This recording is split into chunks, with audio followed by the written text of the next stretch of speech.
سڵاو بەڕێزان، وانەی سیسکۆ دوو نمونەمان ڕۆژانە خوێندووە، ئەویش ستاتیک IP ڕاوتینە لەگەڵ داینامیک IP ڕاوتین. بۆ ئێستا ستاتیک IP ڕاوتین دروست دەکەین، ئێمە دیزاینەکەیم دروستکرد بۆی کەمترین کات ببە. بۆ مەبەستەیش سەرەتا دیزاینەکە دروست دەکەین و پاشان پۆرتی سریال بۆ ڕاوتەرەکان زیاد دەکەین، ڕاوتەرەکە کوژێنینەوە، پۆرتی سریالی بۆ داێنین، پاشان دایەگرسێنینەوە و دایەخێنەوە. ئێستا بە کێبڵی سریال پۆرتەکانە بەسینەوە بە یەکەوە، پۆرتی سریال بەم چەشنیان بەسینەوە بە یەکەوە.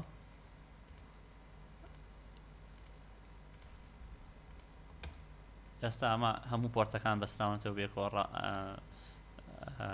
لە ڕاوتەرەکانە. ئێستا ئەوە مێنێتەوە کە ئێمە کۆنفیگەری ڕاوتەرەکان بکەین و ئایپەکانیان پێ بدەین. بۆ هەر مەبەستێک ئێمە هەر ڕاوتەرێک سێ نیتوەرکی پێوە بەسترێتەوە، نیتوەرکی خۆی کۆمپیوتەرەکەیانە، نیتوەرکانی کێش ئەم بینەی ڕاوتەرەکانە. لەسەر ڕاوتەری یەکەم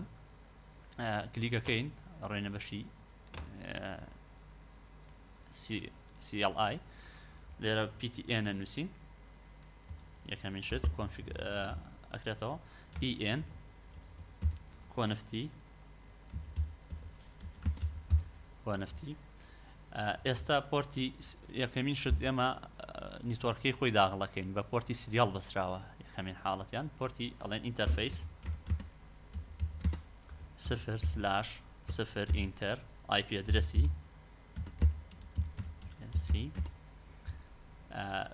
192.168.1.254 لێرە گێتوەی ئەین بە ڕاوتەرەکە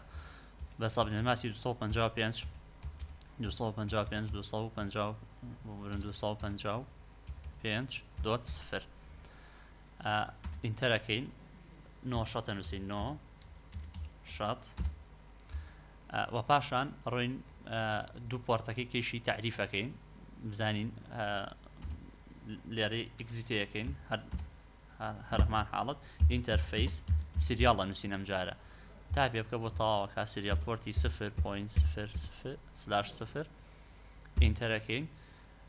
وەک دەبینین لێرە پۆرتی 00 IP/C.0.0.1 پێوەیە، ئەوەی تێدا هەڵەکەین، ئەڵێن IP ئەدرێسی دا ببرن C.0.0.1 بە سەبنێماسی 255.0.0.0 ئینتەرەکەین. کلۆک ڕێیتی پێدەین لە پۆرتی سریاڵە، کلۆک ڕێیت بدرێت، کلۆک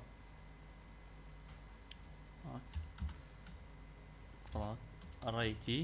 64,000 ئەنووسی 9 شەت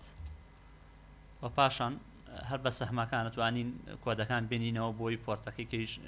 زیادکەین. پۆرتی 0/0 ئینتەرەکەین IP ئەدرێسی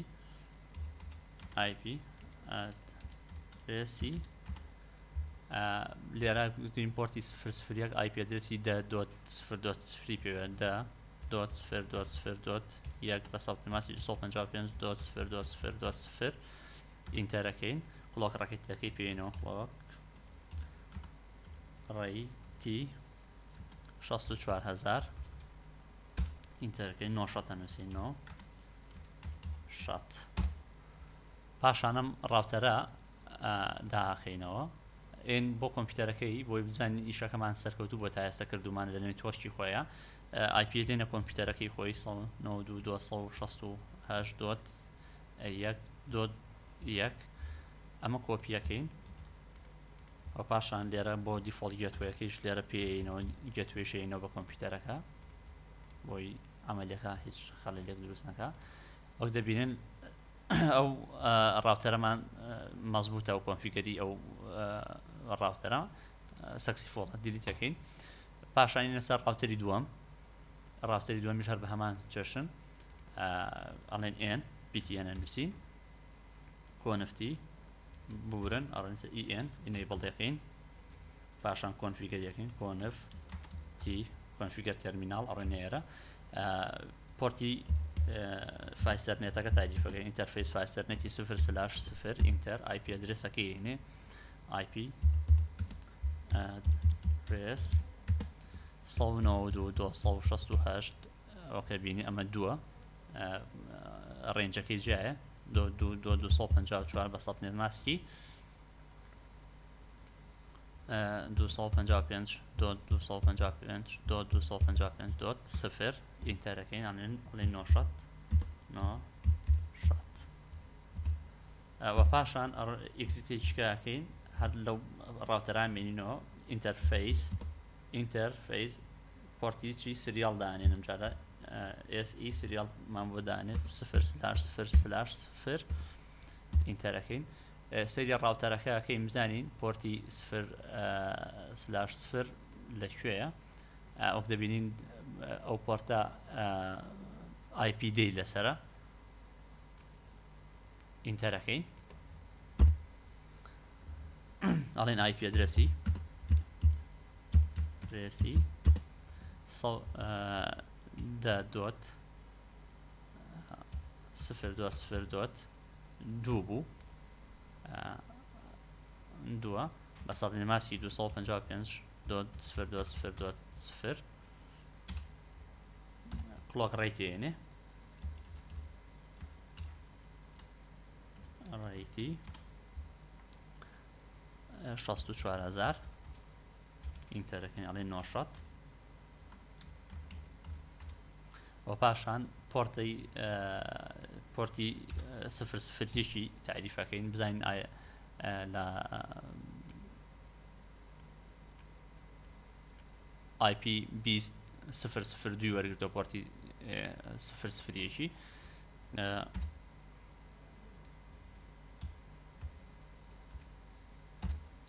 ئەڵێن IP ئەدرێسی IP ئەدرێسی 20.0.0 یەک بوو پێم وابێ نامبووکردن دوو بە سەد ماسی 255.0.0 ئینتەر کلۆک ڕێیتێنێ وەک ڕێیتی 64,000 نۆشەت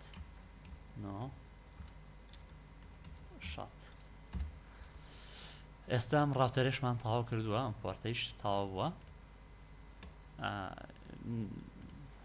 IP دێنە کۆمپیوتەرەکە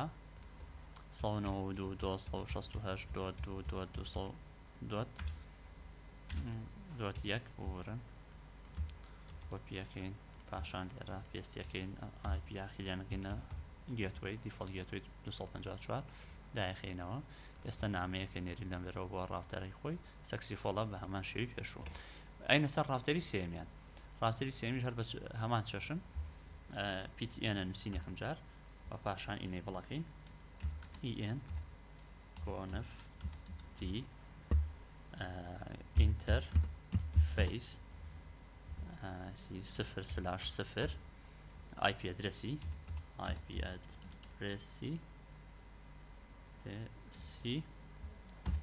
بورن IP ئەدرێسی 192.168.3.254 وەک دەبینین ئەمە IP ئەدرێسی ئەم نیتوەرکەی خۆیەتی بە سەد ماسی 255.255.0 بورن لێرە غەڵەتێکمان هەیە سپێسمان نەداوەتەوە بیناڵێن ئەگەڕێنەوە سپێسێکدانێ لە بینی تاوە ئەڵێن نۆشەت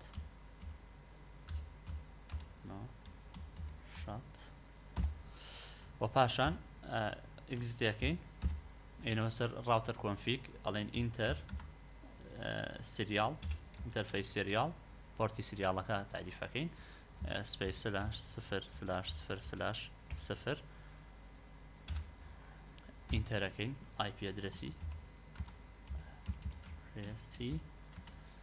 لە پۆرتی 0/0 ئەمە IP ئەدرێسەکە چەنە پۆرتی 0/0 ئێرە C دوی وەرگرتووە ئایپەکەی ئەڵین سی دۆت سفر دۆت سفر دۆت دوو بە سەڵبنەماسی 255 دۆت سفر دۆت سفر دۆت سفر بڵۆک ڕێیتێنێ ڕێیتی 64,000 ئەڵین 900 لە هەموو ئایپیدانێکە 900 بنووسین بۆی ئیشەکە مەزبووتتر بیکە جا پۆرتەکەی کە پۆرتی 001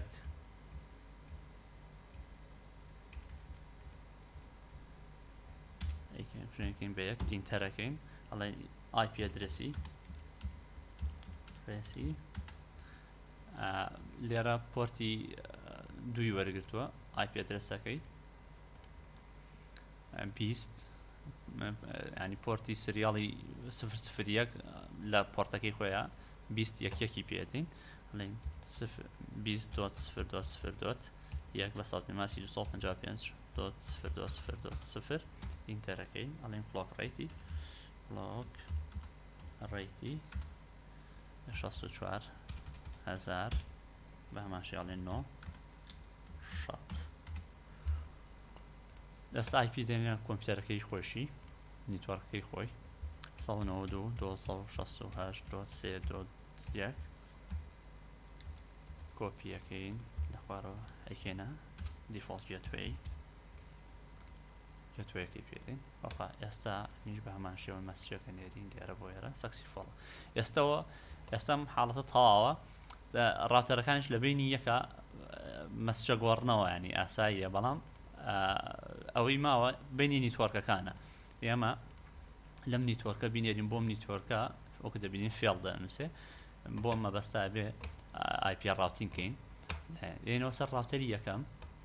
IP ڕاوتینی ئەمە ئەڕێنە کوێ ئێکزیستەیەکەین ئەڕێنە ڕاوتەر هاش لە ڕاوتەر هاژە ئەنووسین چی IP ڕاوت IP ڕاوت چی ئەنووسین لەم بەشەیە لە IP ڕاوتی لە ڕاوتەری یەکەمە نیتوەرکی ئەم ڕاوتەرە ئەنووسین نیتوەرکی ئەم ڕاوتەرە لەگەڵ ئەمەیانە زایدن ئەم پۆرتانی کە بەستراونەتەوە بە ڕاوتەرەکەەوە وەک دەبینین لێرە ئێستا لە ئێمە لە ڕاوتەری یەکەمین پۆرتی 00 دویتیا داخڵەکەین لەگەڵ IP ئەدرێسی ئەوەیە نیتوەرکە درستەکەیا ببورن نیتوەرک دەرسی ئەم نیتوەرکە 192.168.3.0 ئەمە نیتوەرک ئەدرەسە نابێ لێمان تێکچێ لە IP ڕاوتا بێ نیتوەرک ئەدرەس داخڵکەین بە سەڵبنەماسی 255.255.255.0 لەگەڵ زایدەن پۆرتەکەشی دیاری ئەەکەین بە چە پۆرتێکا داخڵ بێ سپیسیەکەین ئەڵێین IP.0.0.2 ئینتەرەکەین و پاشان بۆ هەمان پۆرتی ئەم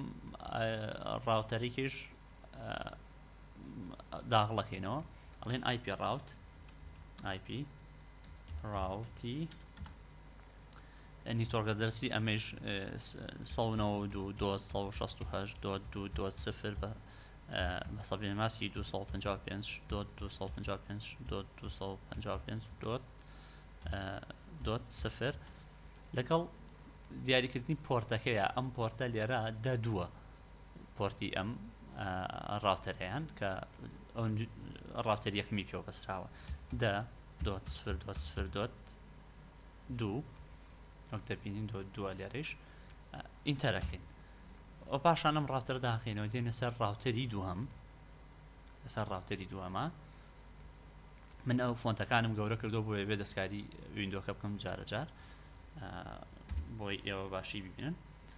ئیکسیتەکەی ئەڵێن IP ڕاوتی وەکوتمان پۆرت لێرە نیتوەرکە درسی نیتوەرکانی کە داخڵەکەی ئێماڵێن یەک 168 دوت یەک دوت سفر سپیس 255 دوت 255 دوت 255 دوت سفر لەگەڵ پۆرتی دا دوت سفر دوت سفر دوت یەک IP ئەدرێسی IP ڕاوتی 192.268 دوت ئەمە ئەم نیتوەرکیان 3 دوت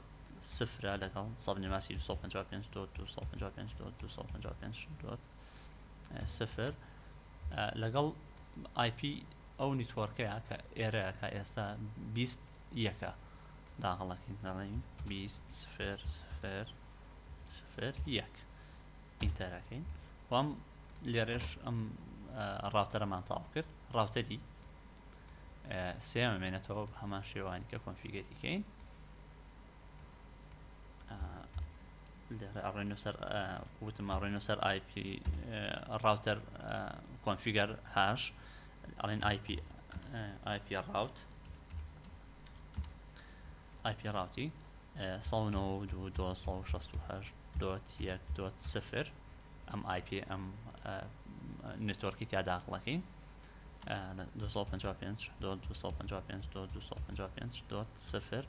لەگەڵ پۆرتی سی یەکە داخڵەکەین سی ئەو IP تیا داخڵەکەین ئینتەرەکەین IP ڕاوتی 192.268 دوت دوت دو دوت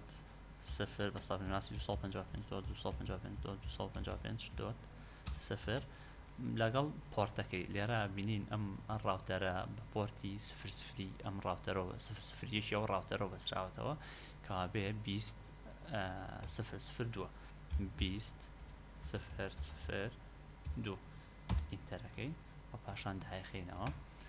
ئێستا نامە نێرین لە بینی ئەم نانەیە وەک دەبینی سەکسی فۆڵە کارەکەمان بەسەر کەوتووی بووە بە هیوای سوود وەرگرتن بۆ هەمووتان سەرکەوتن بۆ هەمووتان بەڵام ئەوەی مێنێتەوە پێدانی IP شتە مامۆستا ئەمانداتێ ڕەنگە هەر IP-یەکمان باتێ بێ بزانین ڕێنجەکەی کامەیە و چ پۆرتێکیش لەکوێ بەستین بەستنەوەی ئەم پۆرتانە پێکەوە بزانین ئەم پۆرتە بە چ کامەوە بەسراوەتەوە کامیش بە کامەوە بەسراوەتەوە بۆ ئەو IP-یانە داخڵ کرد بە هیوای سوود وەرگرتن و سەرکەوتوو بن